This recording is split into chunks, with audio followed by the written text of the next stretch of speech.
It's hard to believe that this game was created by humans. While Terra 2, New Lands is definitely the product of some alien being's advanced understanding of pain, suffering, and crushing boredom. It's a game that somehow managed to combine the tedium of an 8-hour shift at an accounting firm with the excitement of watching paint dry. Let's start with the graphics. It's like the developers took a time machine back to the mid-90s and decided to make everything look as pixelated and blocky as possible. What's worse, the game runs like a three-legged chicken with a pulled hamstring. The animations are stiff and robotic, and the controls feel like you're manipulating a broken Roomba. Suffice to say, if you're looking for graphical masterpieces, this is not the game for you. The story? What story? You're thrust into a world filled with cardboard cutouts of people and a few cliché NPCs, who all happen to be on the same mission, bore you to death.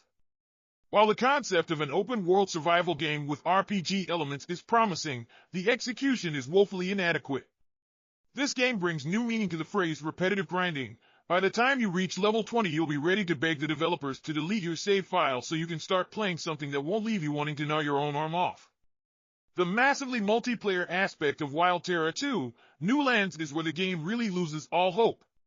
What should have been the shining star of this adventure is actually its biggest downfall. There are few players, and those who are playing the game seem to be in competition of who can grind the longest and hardest. That's all you're going to find here: grinding, grinding, and more grinding. Ultimately, this MMORPG is a perfect example of what happens when developers take a promising concept and ruin it with a lack of imagination and effort. Wild Terra 2, New Lands is a game you should avoid at all costs. After all, your time is too precious to waste on subpar garbage like this. Oh boy, another game with outrageous system requirements. What a surprise! You're going to need a supercomputer just to be able to run this game. That's right, folks! This game will only be playable on a machine that literally costs thousands of dollars. And let's not even talk about the recommended specs. If you want to play this game, might as well start saving your pennies. Oh great, another medieval-themed video game where you get to pretend you're a generic knight. Not to mention the unique immersion and spirit of adventure that sounds like something out of a Shakespeare play. Go ahead and join the 50,000 other people who are spending their precious time walking around in a world made up of pixels. Yeah, like this is going to revolutionize the gaming industry. Now if you really want to be innovative, go invent a time machine like Bill and Ted, and then you can actually have an adventure in the medieval world. Wow, who wouldn't want to spend hours upon hours crafting the perfect item to make sure they get the master's mark? What a fantastic way to promote a scarily obsessive passion for in-game mechanics. Well, some people call it fun, but I call it the equivalent of a real-life Elon Musk, who supposedly works 80 to 120 hours a week in order to be the best.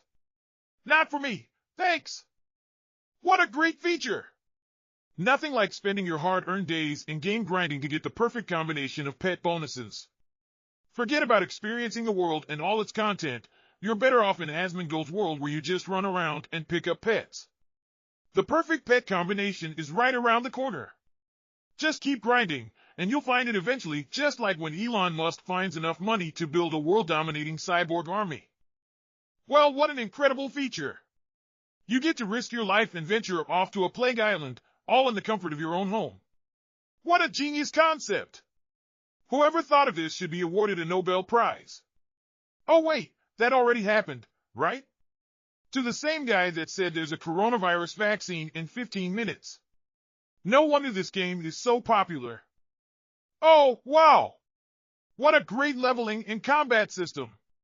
You must have put a lot of thought and effort into creating such a masterpiece.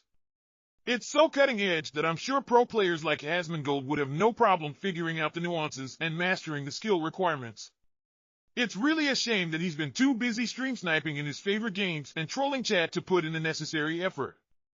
But what can you do? Oh wow, what an amazing feature!